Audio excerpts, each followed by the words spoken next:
Bonjour, donc bienvenue à la salle des fêtes de la Papinière à Sucy-sur-Erdre, ici au salon Harmonie des métiers, le salon des métiers solidaires. Je reçois donc, rappelez-moi votre prénom. François Launay. François Launay, donc qui est spirulinier, j'ai bien dit. C'est ça, tout à fait. Spirulinier, donc ça consiste à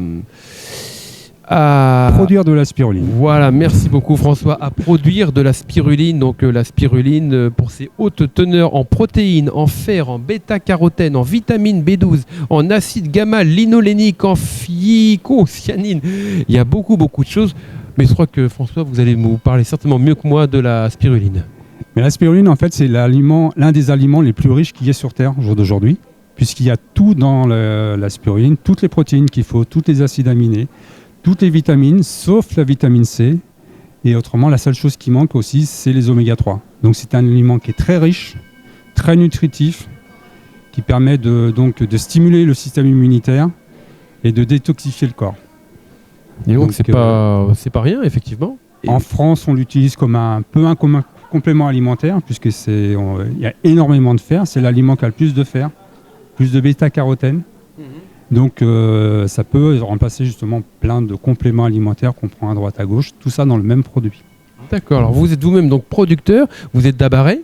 Tout à fait. Le seul producteur de spiruline en Loire-Atlantique. Voilà, tout à fait, le seul producteur. Il existe quand même une autre unité de spiruline qui est Alpha Biotech à Guérande, mais qui ont plus une démarche de transformation de la spiruline. D'accord. Concrètement, la culture, comment ça fonctionne? C'est une microalgue que vous mettez dans un petit niveau d'eau? Voilà, la spiruline est une microalgue, et plus exactement une cyanobactérie. Donc on la cultive dans des bassins où il y a, dans mon cas c'est 100 mètres carrés de bassin, mais il y a juste 10 cm d'eau. Parce que la spiruline pratique la photosynthèse, donc il faut que toute la spiruline qui est dans le bassin voit le soleil. Lumière. Donc du coup on remue d'une façon idéale avec des roues à aube. Et donc toute la saison, comme ça, on remue nos bassins, on récolte par filtration, par pressage et par extrudage, et on fait des petits spaghettis. Bon, c'est ce qu'on peut voir là. D'accord, alors voilà ce qu'il en sort. Donc ça, c'est au bout de 9 mois, au bout de combien de mois? La spiruline pousse très très vite. Et quand les conditions sont idéales, oui. Vous partez d'une petite culture de spiruline, et en fait, très rapidement, en 1 à 2 semaines, on peut récolter. D'accord. Donc là, c'est une spiruline sous forme alimentaire. C'est des brindilles. Ce ne sont pas des comprimés, ce n'est pas de la poudre. C'est la forme qui est cultivée en France. Et donc, on peut la consommer telle qu'elle? On peut la consommer telle qu'elle. On la consomme aussi dans des smoothies, dans des yaourts, des compotes, saupoudrée sur une salade. La seule condition, c'est qu'il ne faut pas la faire chauffer.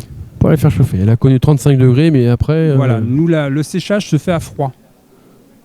En fait, à moins de 42 degrés, c'est pour garder toutes les valeurs nutritives de la spiruline. C'est la différence avec la spiruline industrielle qui est séchée à chaud, puisqu'il faut sécher des grosses quantités. Nous, on peut se permettre de sécher à froid. Ok, ça peut se mélanger avec n'importe quel type d'aliment? N'importe quel aliment, parce que ça a un goût assez neutre. Donc du coup, on peut mettre dans du sucré, dans des gâteaux. La seule condition, c'est de ne pas la cuisiner, donc pas la faire chauffer. Oui, pas la faire chauffer, c'est voilà. ça. Donc, par contre, vous pouvez saupoudrer sur une soupe, il n'y a aucun problème. On peut mettre ça, on peut essayer de faire inventer plein de choses en fait.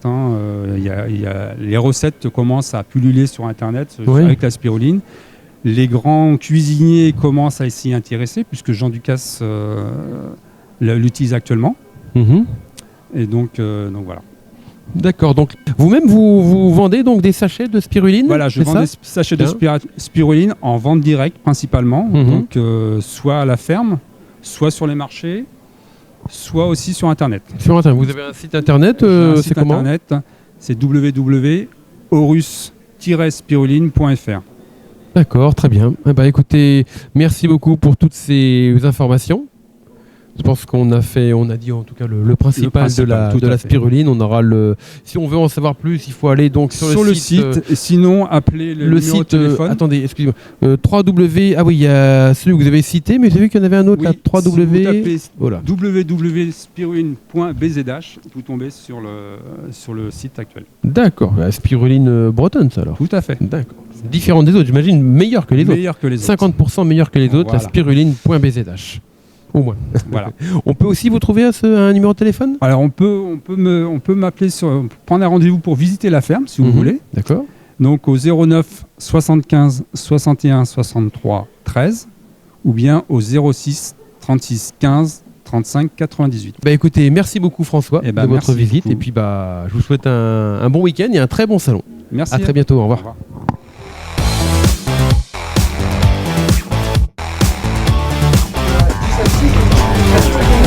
D'art contemporain. Donc, c'est un lieu qui a plusieurs missions. La première, c'est de ici, on a plus de